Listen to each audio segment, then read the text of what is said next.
Hello, Assalamu alaikum. Today in language study we are going to learn about primary auxiliary verbs.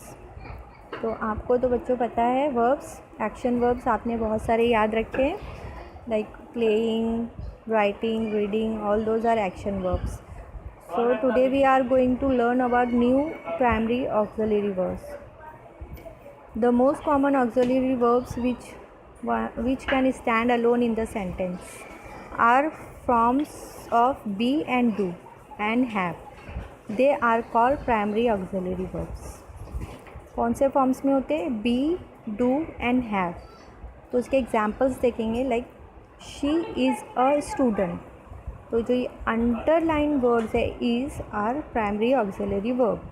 Then हम देखेंगे he does his work well. Does comes under auxiliary verb. I have a cold. I have a cold is auxiliary verb. So forms कौन कौन से forms में होते हैं वो देखेंगे. be, am, is, are, was, were, will and shall be are forms of be auxiliary verbs. Then do. तो do क्या हो जाएगा? do, does and did. Then comes forms of have, has and had. Okay. Then other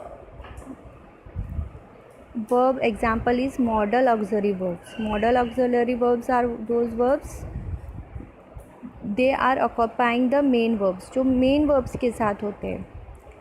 तो उसके examples हम देखेंगे. can, could, present है तो can, past tense है तो could हो जाएगा. shall, should, will, would, must, may, need, out, to.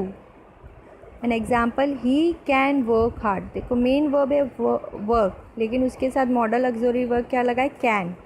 He will work main verb and modal auxiliary verb.